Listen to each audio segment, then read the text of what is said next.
अस्सलाम वालेकुम शाहीन साहब, हैप्पी न्यू ईयर।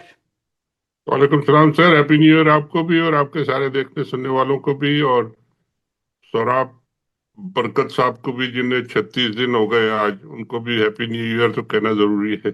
अगर आप सियासत डॉट पी के को सपोर्ट करना चाहते हैं तो यूट्यूब पर हर वीडियो के नीचे ज्वाइन का बटन है, आप उस पर क्लिक कर कर हमें सपोर्ट कर सकते हैं। सर, बड़ी टफ उनकी न्यू ईयर गुजरी होगी आज, आपको पता है वहाँ पे जेल में क्या सूरत हाल होती है। मतलब पहली दफा मेरा ख्याल है उनकी जिंदगी में जेल में उनका न्यू ईयर आया है, सर, देखे। उन्होंने कभी पुलिस स्टेशन की शक्ल नहीं देखी थी, जेल तो नहीं दूर नहीं, की बात है। बिल्कुल ठीक पर कह ये रहे नहीं हैं। कि मासूम लोगों को भरा हुआ है, जो बड़े बड़े जो मुजरिम है वो सारे काबिज होके बैठे हुए हैं इस वक्त। सब वो आपस में लगे हुए हैं जी, कि जी हम उसके साथ आपस में बैठ के वो करें, सीबीएम करें, कॉन्फिडेंस बिल्डिंग मेजर आपस में हम लोग मिलके करें। बाकी ये सब कीड़े मकोड़ों को छोड़े, जेलों मेलों में पड़े, इनका क्या, दे डोंट मैटर। हम्म। हमको आपस में मिलके बैठ के बात करनी है। ये इस हाँ। तरह की सारी सिस्टम इन्होंने बनाया हुआ है भारत। ये आज चले वाकई ही राना सना ने ये इसके ऊपर स्टेटमेंट दी है आज बाकायदा। जी जी, वो तो हमेशा ही कहते रहते हैं, लेकिन मुझे बेवकूफी पे इनकी और इनकी अकल के पर्दे। एक तरफ तो वो कहते हैं कि जी उनसे कोई नहीं मिलेगा, कोई उनसे सियासी बात नहीं करेगा, कोई बाहर आके सियासी बात नहीं करेगा। दूसरी तरफ वो कहते हैं कि जी आप हमें सीबीएम का बताएं कि जी आप क्या सीबीएम हमें देंगे। और हम्म। भाई टीवी पे बैठ के कह रहे हैं, किसी किसी पीटीआई वाले से नहीं कह रहे। पीटीआई हम्म। वाले को बुला के कहें तो अलग है, टीवी पे बैठ के कह रहे हैं। अच्छा, टीवी, इमरान खान तो टीवी देखते नहीं है, ना उन्हें इजाजत है, ना सुन सकते हैं, ना हम्म। वो उनको कोई तो इमरान खान को कौन बताएगा जी कि ये कि इन्होंने कहा है सीबीएम, आप सीबीएम करें। और वो जो जवाब देंगे तो वो कौन लेके आएगा? पहले उनको मिलने की, उनको जाके पैगाम तो पहुंचाए, पहले कौन हम्म। पहुंचाएगा? सर, आपके ख्याल में कोई बिल्कुल ही यानी कि आइसोलेशन के अंदर रखा हुआ होगा उन्हें, खान साहब को इस वक्त? देखिए, कभी सुनते हैं कि जी बिल्कुल टोटल आइसोलेशन है, कभी सुनते हैं कि कोई अखबार आ रहा है, एक आधा अखबार आ रहा है, कभी कहते हैं कि वो पीटीवी आ रहा है। पीटीवी पे तो ये चीजें आती नहीं है, हम्म। ना अखबार में इस तरह की चीजें छापते हैं। उनके लोग जो है वो मिलके उनको बता सकते हैं, वो मिलने की इजाजत नहीं है। हम्म। इजाजत अगर है उनकी सिस्टर्स को, बहनों को, तो वो कहते हैं जी आप सियासी बात ना करें। तो करना क्या चाहते हैं यार? ये कुछ क्लियर तो करें। ये नहीं बेवकूफ लोगों को बनाने की बात है भाई, हम जी बड़े, हम डेमोक्रेट हैं और बड़े जमहूरी हैं, और देखें हम उनसे बात करना चाहते हैं, ये करते हो। असल में कुछ भी नहीं है, सिर्फ और नील बटा नील। हम्म। सर, आज काफ़ी सारी खबरें हैं जो कि डिस्कस होने वाली हैं। आई थिंक सबसे पहले, क्योंकि आप पिछले 2 दिनों से ऑफ थे, तो मैं आपको जो है ना एक स्टेटमेंट सुनवाना चाहता हूँ। हम इससे स्टार्ट करते हैं, जो कि डोनाल्ड ट्रंप की स्टेटमेंट है। और वो क्या कह रहे हैं, सुनिए ज़रा। Countries that were with them wanted the deal to be made, agreed that they would disarm. Those same countries will go and wipe them out. They don't even need Israel. We have 59 countries that signed on, big countries, countries that are outside of the Middle East. They want to go in and wipe out Hamas. They want to do it because it's the right thing to do, because they were for the deal based on the fact that Hamas pledged, they swore that they were going to disarm. Now, if they're not going to disarm, those same countries will wipe out Hamas. Sir, ये यानी कि मैंने वादे तो वादे जो जिन लोगों ने इनके साथ किए, ये उस हवाले से बता रहे हैं कि हमारे साथ हमें कहा गया है कि तो आपको कुछ करने की जरूरत नहीं है, ना इसराइल को कुछ करने की जरूरत है, बिल्कुल, हम सारों को वाइप आउट कर देंगे हमास को। ये जो बात कर रहे हैं, ये मैंने एक दो दिन पहले इनका ये बयान सुना था, शायद मेरा ख्याल है नेतन्याहू से मुलाकात के बाद दे रहे थे, या किसी जी और जी जी जी। थोड़ा बहुत सुना था मैंने। उन्होंने बिल्कुल ये कहा कि जी 59 कंट्रीज है हमारे साथ जो ये तैयार है, उनमें बेशतर जो है वो मिडिल ईस्ट से बाहर है। मतलब है कि उनमें अगर एक दो के नाम ले तो पाकिस्तान ही आता है उसमें, और कौन सा मुल्क है जो बुर्किना फासो, या वो जाके वो आपका हांगकांग वाले आके करेंगे, या कौन करेगा भाई? मतलब पाकिस्तान या इंडोनेशिया, दो ही हैं जिनकी फौजें जा रही हैं। और इन्होंने कहा, और ये बात बिल्कुल सही है कि जब ये लंच पे गए थे तो ये ब्लैंक चेक दे के आए थे आसिम मुनीर साहब। जो कहेंगे हम करेंगे, आप जो हम इनको सफाया कर देंगे, ये कर देंगे, वो कर देंगे। अब वो फंसे हुए हैं कि जी करना कैसे है, क्या करना है। तो वो तो याद दिला रहे हैं उनको, और रोज याद दिला रहे हैं। अब काम तो इनके करने का है ना वो। सर, वो अब मैं थोड़ा सा इसको जो है ना अंडरस्टैंड करने की कोशिश कर रहा हूँ कि वो किस बेस पे ये वादा करके आए हैं उनके साथ। यानी कि जो हमारे फौजी हैं वो इतने बेगैरत होंगे कि वो इसराइल के लिए, यानी कि जिस तरह इसराइल की फौज लड़ रही है हमास के साथ, वो उसी तरीके से वो मुसलमानों के साथ लड़ेंगे। इतने बेगैरत हो सकते हैं हमारे फौजी? मैं ये अंडरस्टैंड करने की कोशिश कर रहा हूँ।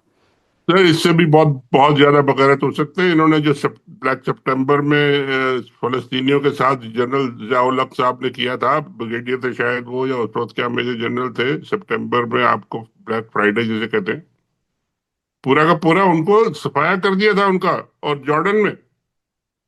तो ये तो जो कुछ कुछ भी कर सकते हैं, मगर किस शर्त पे कि ये आप हमें पाकिस्तान में अपने लोगों का सफाया करने दें, आप बीच में ना बोलें। हम्म। ये असल तो बात ये है। और ये वो हम देख रहे हैं कि जी वो कोई नहीं बोल रहा। बड़ी उम्मीद थी कि जी ट्रम्प साहब आएंगे, ट्रम्प साहब आएंगे, वो उनको भी आए हुए पूरा साल गुजर गया, उन्होंने कुछ नहीं किया, और इनको जाके ये ब्लैंक चेक दे के आ गए। अब इनसे डिलीवर करना पड़ेगा इनको। असल बात तो ये है कि जी पाकिस्तान के लोग, और पाकिस्तान में स्टेबिलिटी जरा सी भी नहीं है, इकोनॉमी जरा सी नहीं चल रही, कोई चीज चल नहीं रही, तैयार नहीं है। ये जाके इसराइल को मदद करके फलस्तीनियों को मारने के चक्कर में इनकी अकल पता नहीं पैदल गई है, कहीं घास वास चरने गई है, कहाँ गई है, मगर आप फंस गए। और आप आपस में जो अरब है वो आपस में लड़ रहे हैं, वो एक दूसरे से लड़ रहा है, तीसरे से लड़ रहा है, वो भी नहीं एक्सेप्ट हो रहा। एक बात थी कि जी टू स्टेट सोल्यूशन होगा जिसपे कि हम एग्री करेंगे, उसका तो कोई नाम ही नहीं लेता। वो तो कहते हैं इनको तो सफाया कराओ, हम नया पूरा शहर बनाएंगे, पूरा वो जो नियोम सिटी बन रहा था सऊदी अरब में और इजराइल में, एक दूसरा जीरो गाजा बनेगा जो सबसे बड़ा लास वेगास होगा दुनिया भर का। तो ये तो वो सारी बातें करके आए और अब फंस गए बीच में आके। अब अंदर घर में कमजोर, आपकी टांगें कमजोर हैं, आप घर में हिल नहीं सकते, आप इधर से उधर रोज अपनी पुलिस को और फौज को अपने लोगों के पीछे लगाए हुए हैं, मार पीट कर रहे हैं। तो इस तरह कौन ये जाके किसी की मदद कर सकता है दुश्मन की? भाई ये तो इनका 2 मिनट में ऐसा सफाया होगा कि याद रखेंगे ये। सर इकॉनमी भी तो चलानी है ना, कुछ वो भी भी नहीं चल रहा चलानी है। है, बिल्कुल हाँ, वो तो भी वो चलानी ये है। यही होप लगा के बैठे हुए हैं कि जब हम उनके लिए काम करेंगे, किराए पे अपनी फौज देंगे एज यूजुअल, तो हमें वहां से पैसे आना स्टार्ट हो जाएंगे। तो इनकी तो सोच यही है ना।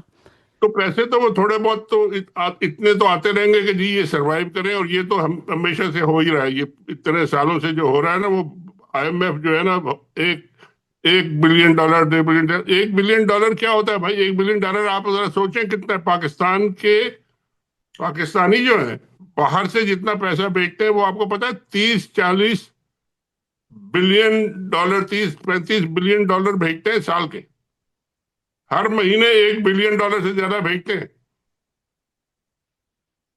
तो $1 बिलियन तो पाकिस्तानी एक महीने में भेजते हैं। ये एक उस $1 बिलियन के लिए ये पूरी आपकी फौज को, पूरे मुल्क को आपने बेड़ा गर्क करने पे लगाया हुआ है। हम्म। सर ये ऊपर ऊपर बैठे जनरल्स तो हैं ही बगैरत, वो तो हमें सबको पता है। उन्हीं की सोच है, ये नीचे वाले लेकिन तो जो बेचारे। मैं बात कर रहा हूँ नीचे फौजियों की, जिन्होंने एक्चुअली वहां पर जाकर लड़ना है। अब आपको पता है ना, वो जो 26 नवंबर को जब इन्होंने कत्लेआम किया है उधर इस्लामाबाद में, तो वहां पर एक नौजवान फौजी खड़ा हो गया, उसने कहा कि उसने मैं अपने तो नहीं सारे अपने लोगों पैसे, के ऊपर गोली चलाऊंगा। बिल्कुल उसका ऐसे ही अब वो होता है। कोर्ट मार्शल कर रहे हैं। हालांकि उसने कानून के मुताबिक जो ठीक था वो किया उस बंदे ने, उसका कोर्ट मार्शल कर रहे हैं, उसकी एग्जाम्पल बनाएंगे ये। वो यही होता है, इनके तो ऑर्डर हैं ये कि जी आप गैर कानूनी अगर कोई ऑर्डर है, लीगल ऑर्डर है, अनकॉन्स्टिट्यूशनल ऑर्डर है, नहीं माने। मगर वो फौज में तो वो हुक्म होता है ना जी, सर सर, बस सर, सर ही होता है। जमीन पे पैर मारते हैं और सर, ये सर सर, और सर भी बहुत जोर से बोलते हैं। अगर आस्ता बोले तो उसपे भी उनके सजा मिलती है। सर मगर ये कि इस तरह के लोग जो है ना पाकिस्तानी फौज में, तो बेशुमार लोग होंगे जो ये नहीं चाहेंगे, मगर ये भेजेंगे। और वहां उनको ऑर्डर मिलेगा, वहां बेचारे मजबूर होंगे, वो करें क्या? या तो खुद अपनी नौकरी छोड़ें, या खुद पकड़े जाएं, या गद्दारी करें, या वापस भेजे जाएं, या जो भी करें। छोटे लोग तो लड़ नहीं सकते इनसे ना। असल तो बात ये सर जर्नलों की। लेकिन मैं थोड़ा सा इस हवाले से थोड़ा सा डिफरेंट ओपिनियन इसलिए रखता हूँ। मैं समझता हूँ कि ये एक ऐसा मामला है जिसको ना सिर्फ पाकिस्तानी देख रहे होंगे, बल्कि पूरी दुनिया के मुसलमान इसको दुनिया देख रहे देखेगी, होंगे। बिल्कुल क्योंकि देखेगी। दिलों के साथ कनेक्टेड हैं हमारे जो मुसलमान भाई हैं फ़लस्तीन के, राइट। मुझे मुझे लगता है कि ये इनके अंदर से ही लोग खड़े हो जाएंगे, जो कि ये अगर नहीं, इन्होंने वो ये इस तो तरह का कोई फैसला किया। अल्टीमेटली तो यही होगा कि जी, ये इनको इतनी घबराहट किस लिए, इसीलिए है ना घबराहट। घबराहट जो है इसलिए अब तक ये कर नहीं सके, वरना तो याद कहते हैं जी जाओ ले जाओ फौज। इंडोनेशिया ने तो पहले हफ्ते में ही कह दिया था कि जी 20,000 फौजी हमारे तैयार है, ले लें आप। हम्म। उनको कोई घबराहट नहीं है, मेरा ख्याल है उनको कोई डर बर इस तरह का नहीं है। ये डरते हैं कि जी अंदर से हमारे गड़बड़ होगी। हम्म। एक तो ये कि फौज के अंदर गड़बड़ होगी, दूसरी सियासी और जो पूरी मईशत की गड़बड़ है ना, ये उनसे नहीं संभल रही। ये अगर संभली होती, जरा स्टेबल होते तो फिर भी वो ये चले जाते। हम्म। लेकिन दोनों तरफ से, तीनों तरफ से इनके ऊपर तो गर्दन उनकी जकड़ी हुई है ना। हम्म। सर आगे चलते हैं। इसी हवाले से आज या कल इसहाक डार साहब ने एक स्टेटमेंट दी थी। उन्होंने कहा है कि हम ये तो भाई कोई चीज़ क्लियर नहीं है, हमने ये जी हाँ। हमास को वहां पर जाकर हमने कोई डी वेपनाइज नहीं करना है, हमने कोई इस तरह की चीज़ नहीं करनी है। अच्छा, अब ये किस वक्त हुई हैं ये चीज़ें सारी? एक बड़ी ऑब्वियस चीज़ सामने आ रही है कि इस वक्त नून लीग की और इस्टेब्लिशमेंट की इस वक्त थोड़ी सी चपकलश चल रही है। जी हाँ। क्योंकि जो जनरल फैज़ हमीद के जो लॉयर हैं, उन्होंने आज बयान दिया है कि जनरल फैज़ हमीद किसी के लिए गवाही वगैरह नहीं देंगे। ठीक है। तो इस हवाले से काफ़ी जो है ना नून लीगी हलकों के अंदर शोर मच रहा है। और फिर उसके बाद एमएफ ए मुनीफ फारूक साहब ने भी बयान दिया है। वो कहते हैं 2026 में भी आईनी अदालतें वही करेंगी जो अहम फैसला साज चाहेंगे, इसलिए कौम किसी वहम गुमान में ना रहे। जी हाँ। और फिर आगे कहते हैं, सॉरी आपको ये फिनिश कर लूँ फिर मैं आपको कमेंट लेता हूँ। निज़ाम की मुकम्मल तब्दीली इसलिए मुमकिन नहीं क्योंकि तमाम तर ताकत और दबाव की मौजूदगी के बावजूद 2-2.5 साल गुजरने के बाद भी पीटीआई एक अनफिनिश बिजनेस है। वो अपनी जगह लड़ रहे हैं, एहतजाज किए जा रहे हैं, खान साहब जेल में हैं, इतना सब चैप्टर खुला हुआ है। तो ये नहीं हो सकता कि 2026 में एक नया तजर्बा कर लिया जाए और नया सेटअप बना लिया जाए। तो कंफ्यूजिंग स्टेटमेंट्स दे रहे हैं। ये भी बता रहे हैं कि भाई चैप्टर क्लोज नहीं हुआ है, थोड़ी सी ब्लैकमेलिंग हो रही है बैक एंड फोर्थ। यही इनका प्रॉब्लम यही है ना कि जी मुल्क को तो सीधा कर नहीं सके, और मुल्क में उनकी कॉन्फिडेंस है नहीं कि जी लोग एक्सेप्ट कर लेंगे और मान लेंगे। और जा रहे हैं इतने बड़े बड़े कमिटमेंट करके कि जी हम उनको साफ कर देंगे और उनको सफाई कर देंगे और ये कर देंगे और वो कर देंगे, वो होगा नहीं। तो बहुत ही मतलब एक, जिसे कहते हैं ना, गीली मिट्टी पे खड़े हैं, ये फिसलने वाली। हम्म। और ये चलने वाला काम नहीं है। बाकी ये जो आप इसहाक डार साहब का फरमा रहे थे, उनका तो काम ही है इधर से एक बयान दे दो, उधर से दो, किसी को इधर घुमा दो, किसी को उधर घुमा दो, किसी को मुज़ाकरात के पीछे लगा दो, किसी को कुछ करो, अपना काम चलाते रहो। हम्म। और मीडिया मीडिया खेलते रहो बस। बाकी बैठे ऊपर जो काम कर रहे हैं, जो जो हुकूमत कर रहे हैं, वो अपना करते रहे। सर ये जो ब्लैकमेलिंग है ये अपेरेंटली हो रही है कि ये जो 28वीं तरमीम लेके आनी है ना इन्होंने, उसके जी हवाले से ये ब्लैकमेलिंग हो रही है।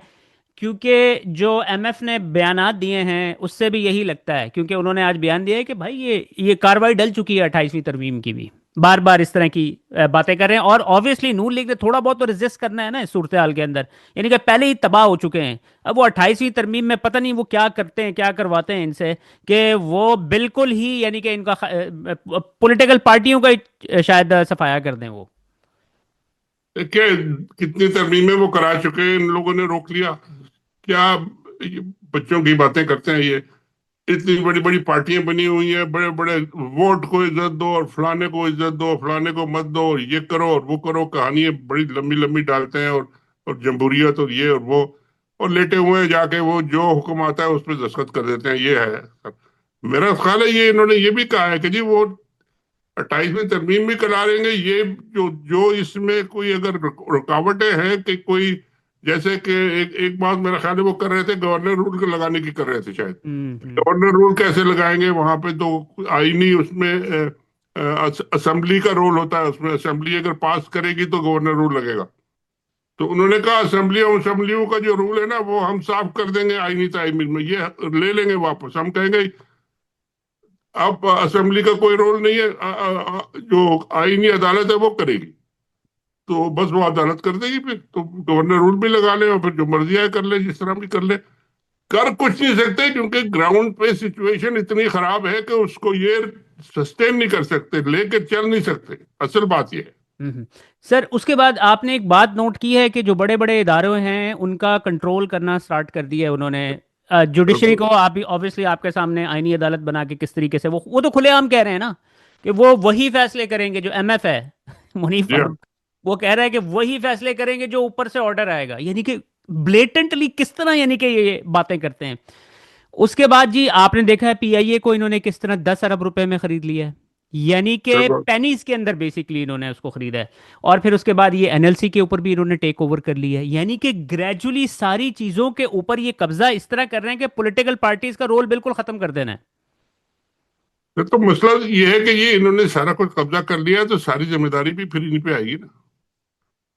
हम्म। और जब काम नहीं चल रहा तो गाली भी फिर इन्हीं को पड़ेगी ना। हम्म। अब ये 3 साल से जो इन्होंने SIFC और इकोनॉमी और 200 अरब और 100 अरब और फलाना अरब और रिको टेक और ये पानी और ये सोना निकल आया तो ये चांदी निकल आई, वो सब कहानी है, कुछ नहीं निकला, कुछ नहीं हुआ। और तेल भी सस्ता हो गया और पाकिस्तान में महंगा भी हो गया, महंगाई भी ज्यादा हो गई, सब कुछ हो गया। इनको कोई पूछने वाला, असल में पूछने वाला नहीं है। ये काम पार्लियामेंट का होता है। पार्लियामेंट में आधी पार्लियामेंट तो PTI जो है वो तो बाहर बैठी है, वो तो अपने झगड़ा कर रही है। और ये जो है इनकी हुकूमत है, इनके बोलने की कोई हिम्मत नहीं है, ना क्यों कर सकते हैं ना क्या कर सकते हैं। तो फिर आगे रह के उनके उनको पूछने वाला, तो जो मर्जी आए कर रहे हैं। वो तो आप NLC क्या है, वो तो मेरा ख्याल है आपकी ये आटा की कंपनी है और तेल की कंपनी है और सब कुछ ही घर घर ले जाएंगे। मेरा ख्याल है शादी हॉल भी उन्होंने खोले हुए हैं यार, आपको पता है। ये भी कराची में बेशुमार शादी हॉल है जो फौजी चला रहे हैं। ये भी है वहां पे। सर सूरत हाल ये है कि हमारे कुछ जानने वाले थे वो यानी कि एंटरप्रेन्योर है वो, जो है ना बिजनेस ट्राई करता रहता है डिफरेंट। वो कहता है कि यार पाकिस्तान में आप बिजनेस किस तरह करें, कहता है कि जिस बिजनेस में घुसते हैं वहां पर आर्मी इन्वॉल्व होती है और आप उनके साथ compete कर ही नहीं सकते हैं। किस तरह करेंगे आप compete? कंप्लीट तो नहीं कर सकते, उनके पार्टनर बन जाए, थोड़े बहुत ले ले, उनको ज्यादा पैसे देते हैं, थोड़े बहुत आप ले ले, तो ये चल सकता है, ये काम हो सकता है, बाकी और कुछ नहीं हो सकता। सर इमेजिन करें कि इस ऐसे मुल्क के अंदर किस तरह कोई फल फूल सकता है, किस तरह इकॉनमी ग्रो सकती है, कर सकती है। तो नहीं हो रही ना, इसलिए यही देख रहे हैं। अब इनको भी तो वक्त पड़ा हुआ है ना हम्म। कि जी वो पैसे आएंगे बाहर से, इकोनॉमी चलेगी। PIA में इतना शोर मचाया, PIA में टका लाल इधर से उधर नहीं गया, कागजों में हेर फेर कर दिया, और जी नई एडमिनिस्ट्रेशन आ गई और वो वही के वही PIA, वही के वही लोग हैं, वही के वही बिजनेसमैन है, वो जो मोटे मोटे लोग हैं जो आगे बैठते हैं, तो उनको देख के भी हंसी आती है कि जी ये हमारे कौम के लीडर हैं। और बस। सर ये बताइएगा कि ये यूएई और सऊदी अरब के दरमियान जो इशू चल रहा है वो तो बड़ा ऑब्वियस है, लेकिन ये बीच में पाकिस्तान, क्योंकि सूरत हाल ये है कि शहबाज शरीफ भागे दौड़े फिर रहे हैं। आपको पता है कि चंद दिन पहले वो यूएई के भी हेड आए हुए थे इधर। उसके बाद फिर इन्होंने ये स्टेटमेंट भी कल इशू की है कि मैंने अभी उनके साथ प्रिंस मोहम्मद बिन सलमान के साथ अभी टेलीफोनिक कॉन्वर्सेशन हुई है। बातचीत कर रहे हैं। और फिर उसके बाद बड़ी इंटरेस्टिंग बात यह है कि ये वाला जो जर्नलिस्ट है, आपको पता ही होगा ये कौन है। हाँ जी, हाँ जी, हाँ। सर इन्होंने जो यूएई के खिलाफ गलाजत बकी है इस वीडियो के थ्रू, यानी कि वो बेसिकली सऊदियों को दिखाने के लिए उन्होंने ये इस पहले तरह तो की इन्होंने वीडियो। कुछ कतर के खिलाफ बोले थे, अब UAE के खिलाफ भी बोल पड़े। मैं चला देता हूँ थोड़ी सी, आपको जरा था कि आइडिया हो जाए कि क्या कह रहे हैं। मैं बार बार अपने व्लॉग्स में जिक्र कर चुका हूं कि जो दहशतगर्द हैं, जो TTP के लोग हैं, जो BLA के लोग हैं, उन्होंने बहुत अपनी जो जायदादें हैं वो कतर और UAE में बनाई हैं, और कतर और UAE में अपने विलास हैं उनके, और उनके पास एक अजीमुशान गाड़ियों के फ्लीट्स हैं, और उनके पास वहाँ एक आलीशान जिंदगी है दुबई में, UAE में, अबू धाबी में, और शारजा में, और कतर में। और ये दोनों ममालिक वो हैं जो दहशतगर्द, पाकिस्तान के खिलाफ जो दहशतगर्दी करते हैं, जो फौज पे हमले हो रहे हैं, सिक्योरिटी फोर्सेस पे जो हमले हो रहे हैं, जो पाकिस्तान के सिविलियंस मारे जा रहे हैं इस दहशतगर्दी की जंग में, उनकी अक्सरियत जो लीडरशिप की है और सेकेंड ईयर लीडरशिप है, उनको पनाह इन दोनों ममालिक में मिलती है। और UAE का रोल और पाकिस्तान के जो करता धरता है, उनको पता है कि UAE का कितना नेगेटिव रोल है पाकिस्तान के बहुत अहम प्रोजेक्ट्स को सैबोटाज करने में, जिसमें CPEC है, जिसमें ग्वादर पोर्ट है। और जिसमें बलूचिस्तान के अंदर जो कुछ हो रहा है उसमें यूएई के इंटरेस्ट, नेगेटिव इंटरेस्ट, वो ढके छुपे नहीं है। उसमें पाकिस्तान को नुकसान हुआ, पाकिस्तान ब्लीड हो रहा है, उन्हें कोई परवाह नहीं है। और फिर इसी तरह वो ये यूएई जाहिर है पैसा बहुत है और वो संभाला नहीं जा रहा, तो अब क्या करें, इन्फ्लुएंस अपना क्रिएट करने की कोशिश करते हैं। जितने दुनिया भर के दहशतगर्द हैं उनको इकट्ठा करता है, या कतर रखता है तालिबान को, यूएई रखता है टीटीपी वालों को, और टीटीपी वालों को भी, और फिर तालिबान को भी, और फिर बीएलए वालों को भी। इसके अलावा बहुत सारे, इसी तरह यमन में भी उन्होंने दहशतगर्द ग्रुप्स को इमदाद देते हैं, उसी तरह जिस तरह सूडान में देते हैं। और जितनी वहाँ पे जेनोसाइड हो रही है सूडान में, जिस पे पाकिस्तान सिक्योरिटी काउंसिल में पिछले दिनों इस मसले को उठाया भी है, उसके पीछे भी यूएई का हाथ है, क्योंकि यूएई वहाँ से सोने के जो ज़खायर हैं उन पे कब्जा है किया है इन ग्रुप्स के जरिए, दहशतगर्द ग्रुप्स के जरिए वहाँ से सोना निकाल के ला के अपनी मार्केट में बेच रहा है। तो ये एक पैसे का खेल है, और इसमें इसराइल शामिल है। इसराइल की मौजें लगी हुई हैं कि वो यूएई को इस्तेमाल करके उसने पूरे अरब ममालिक के दरमियान एक तफरका पैदा कर दिया है, जो अब एक काम शुरू हो गया है। ये कब तक चलेगा इसका अंदाजा नहीं है। तो ये मैं वो सर कोई बहुत ही बड़ा डंडा आया है सऊदी से, ऐसा लग रहा है। सर बात सुने सर, ये जो बातें कर रहे हैं, क्या इनके जो माई बाप हैं नवाज शरीफ साहब और मरियम साहिबा और बाकी लोग जो है वो क्या इसको ओन करते हैं? और एक बात, और दूसरी बात ये कि क्या ये इनका अपना वीलॉग है या ये किसी टीवी पे बैठ के बोल रहे हैं? ये अपना व्लॉग है इनका, अपना वीलॉग है, पर्सनल जिम्मेदारी, वो किसी और के बातें पे नहीं है ये। अच्छा, बिल्कुल बिल्कुल। और इनको क्या ये ओन करते हैं? क्या ये जो वो कोई पूछे नवाज शरीफ से, राना सनाउल्लाह से, इनसे कि जी ये जो बातें कर रहे हैं आपके बड़े एमएफ जो है और एफएमओ जो है, जो भी हैं, ये आप इनको एक्सेप्ट करते हैं इनकी बातों को? अभी मैं तो कल देख रहा था कि ऑर्डर्स दिए गए हैं, मेरा ख्याल है वो शायद वकास ने लगाया था किसी ने, कि जी यूएई और सऊदी अरब की जो स्टोरीज है इसमें कोई नहीं रिपोर्टिंग करेगा, और सारी चीजें वापस ले ली गई, उतार दी गई अखबारों से। सर ये कंफर्म्ड है, ये मुझे भी, मेरे पास भी वो नोटिफिकेशन पहुंचा था, सारे टीवी चैनल्स को भेजा था कि यूएई और इनकी जो चपकलश चल रही है पाकिस्तानी मीडिया में कहीं पे भी नहीं चलेगी, ना उसके तो ऊपर बात होगी। ये बातें कर रहे हैं ये उसके अंदर नहीं आती। कोई पीका वीका जो है वो सीखा जो इन्होंने बनाया था उसमें ये नहीं आती। मतलब है कि जो मर्जी आता है बोल देते हैं, जो मर्जी आता है कहते हैं। ये आप पता नहीं किसी, या तो फौज के ही अंदर से किसी ने इनसे कहा होगा कि जी जरा इनको डंडा चढ़ाए जरा, ये बहुत जरा अकड़ है शेखो जो है, शेख भाई हमारे, तो इन्होंने वो कर दिया होगा। जब तक पीछे से कोई बैकिंग नहीं हो इस तरह की ये बात कर ही नहीं सकते। ये जो क्या कहना चाहिए इनको, जो भी आप बिल्कुल बिल्कुल, इनकी इतनी अबसार आलम, इनकी इतनी मजाल नहीं है ये कि किसी के कहे बगैर बिल्कुल कुछ नहीं इस है तरह मैडम, की। बिल्कुल नहीं है। इनको कोई फौज के अंदर से या किसी एक सेक्शन ने या किसी दूसरे सेक्शन ने कहा होगा कि जी जरा इनको खींच के रखें आप, तो इन्होंने ये बातें कर दी। अब नवाज शरीफ से कोई पूछे कि भाई आप इनको ऑन करते हैं, तो देखें क्या जवाब देते हैं वो। इनके ये जिमी वर्क साहब कहते हैं जल्द रियाद से पाकिस्तान को एक कॉल आएगी कि लिबिया के हफ्तर के साथ $4 अरब असले की फरोख्त की डील कैंसिल करो। डॉक्टर सोहेल चीमा साहब ने ये बात की है। आगे कहते हैं असल में तो वो डील होनी ही नहीं चाहिए थी, जिसने भी इसका मशवरा दिया था इसकी बैनुल अक़वामी अमूर के बारे में लाइल्मी हैरान कुन है। ये जो हमारे फौजी हैं जहां भी डॉलर देखते हैं चले जाते हैं। यार कुछ सोच तो लिया करें, कुछ पूछ भी लिया करें, कुछ देख लिया करें।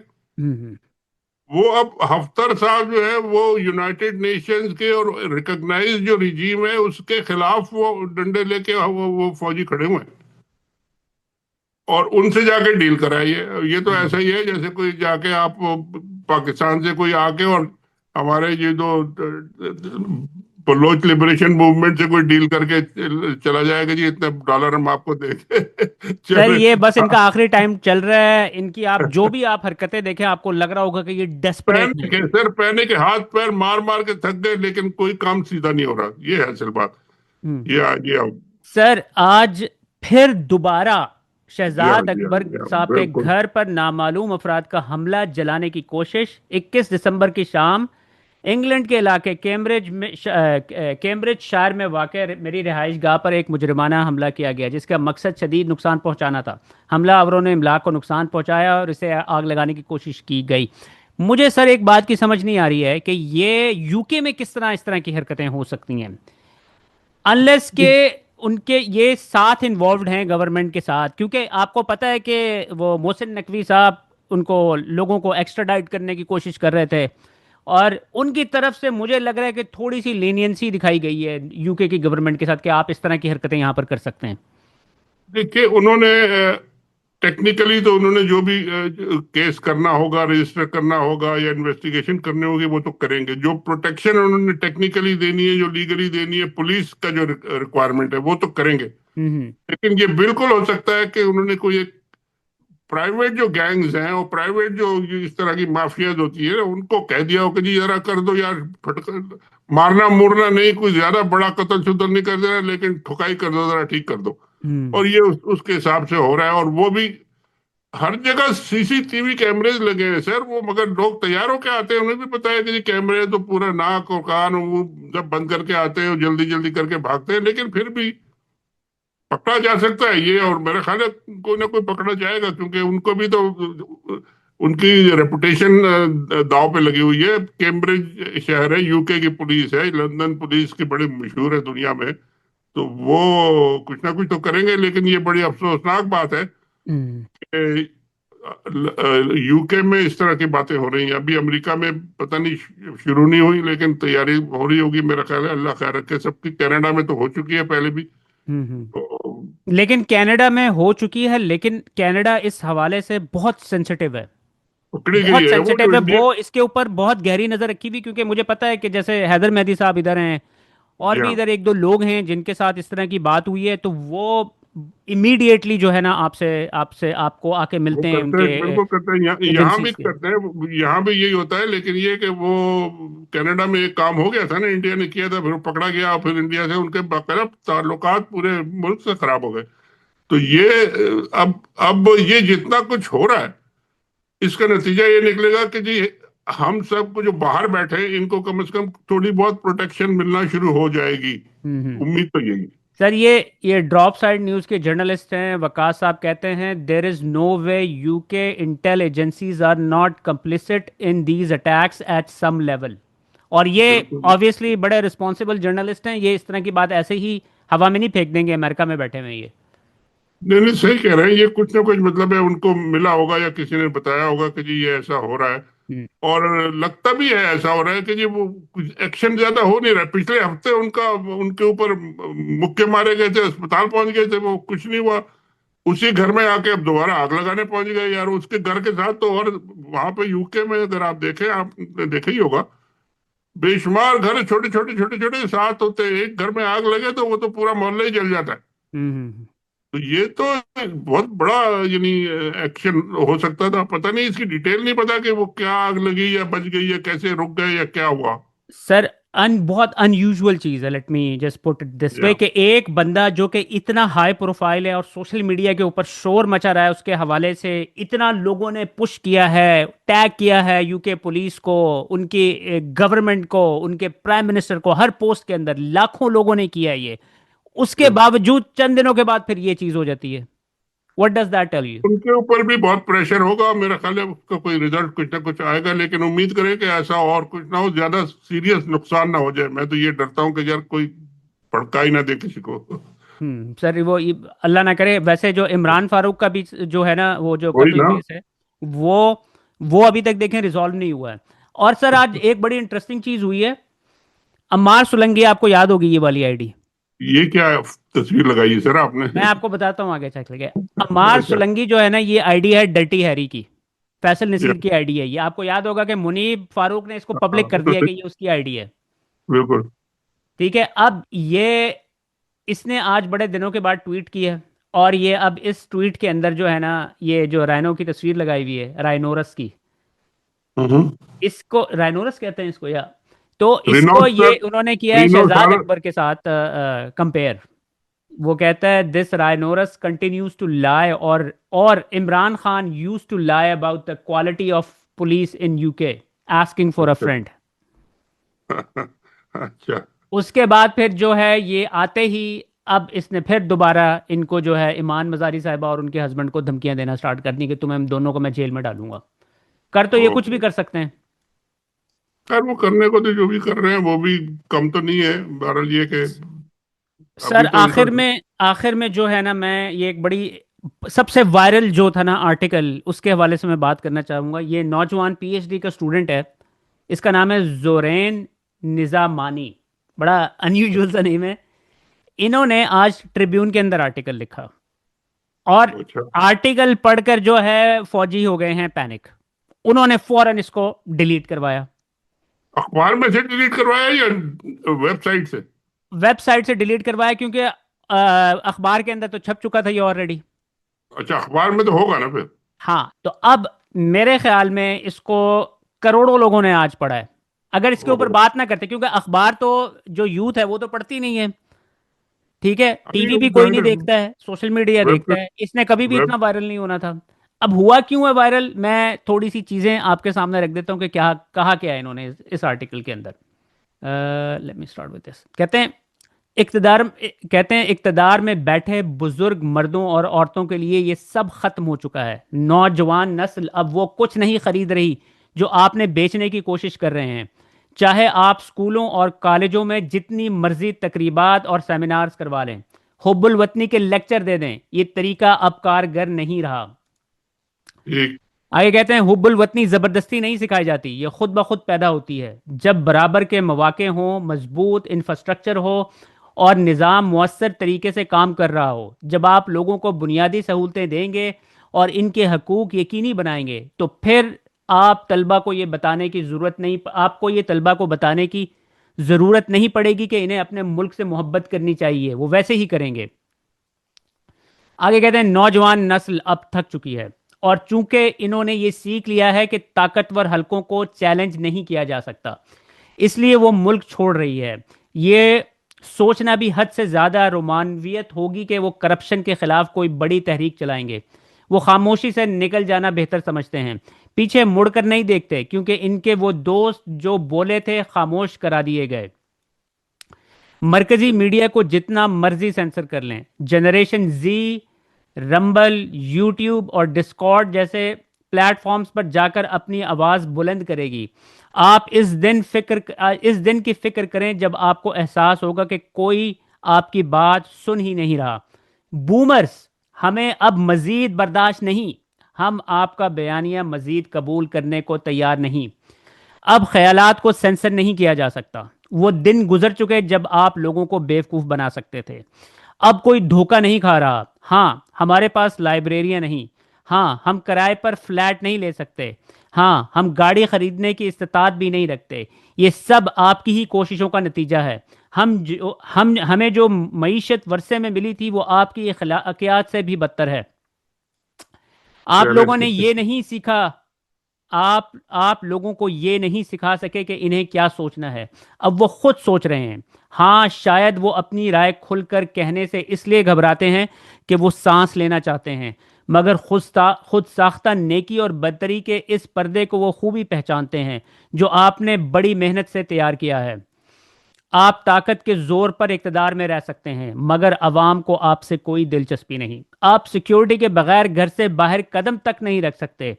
अगर ये बात आपकी मकबूलियत के बारे में काफ़ी नहीं, तो फिर आपको असर नौ सोचने की ज़रूरत है। सर, ये इन्होंने पहले मुझे बताया कि छाप कैसे दिया ये इन्होंने। सर, ये छपा है, और फिर आई डोंट नो, किसी न किसी की वहां पे शामत लाजमी आई हुई होगी।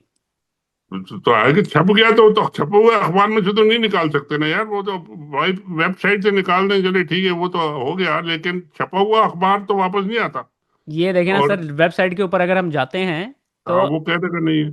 वो कहता है कि अवेलेबल ही नहीं है। बहरहाल, उन्होंने अरे चलो, पूरे एक बात मैं इसमें कर दूं, इसके साइट से, इसी के साथ लिंक है, साइट से हटके 1 मिनट लगेगा।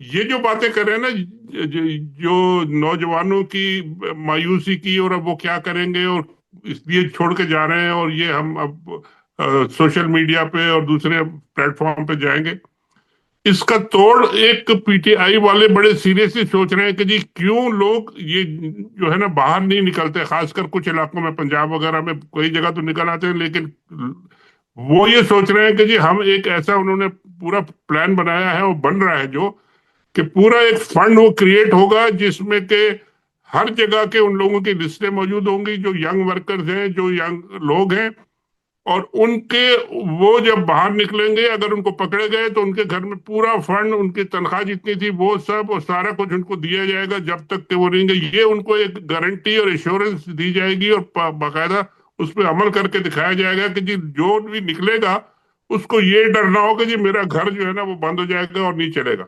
और ये एक बहुत बड़ा एक्शन होगा अगर इन्होंने कर लिया। बाकी अब पता नहीं क्या करते हैं सर ये क्या नहीं कौन करते। कौन कर रहा है ये? पीटीआई की जो लीडरशिप है वो बिल्कुल इस पे तैयार है, और यहाँ से वो पैसे जमा करेंगे और वो सारे हर इलाके में लोग होंगे जो ये तैयार होंगे कि उनका अगर कोई बंदे 10 12 20 बंदे पकड़े जाते हैं, ठीक है, उनको वो 20 25 50 हजार रुपए महीना देंगे जब तक वो जेल में रहे। इस तरह का कोई प्रोग्राम है और ये शायद हो जाएगा थोड़े चंद हफ्तों महीनों में। सर तो फिर लेकिन देखते हैं। ये फीजिबल किस तरह होगा? लाइक लेट्स से कि उन्होंने 20-25 हजार लोगों को उठा के बंद कर दिया, तो वो किस तरह यानी कि इसकी फीजिबिलिटी होगी? 20 25 हजार लोगों को तो उठा के बंद करना मुश्किल होता है ना, मगर ये कि एक एक इलाके में थोड़े ही होते हैं लोग, 15 20 एक्टिविस्ट होते हैं जो, और हो गए 20 25 हो गए तो 20 25 को वो 20 20 हजार रुपए देना कोई उनके लिए वही, यहाँ पे पैसे बहुत हैं मगर लोगों के पास तरीका नहीं है कि वो किसको दें और किस तरह लोगों को पहुंचाए। और ये गारंटी अगर आप यंग लोगों को दे दें कि आपकी नौकरी चली गई और आपको पकड़ लिया तो आपका घर चलता रहेगा, ये बहुत बड़ी गारंटी होगी। Sir thank you for your time, Shaheen साहब बहुत शुक्रिया। Thank you.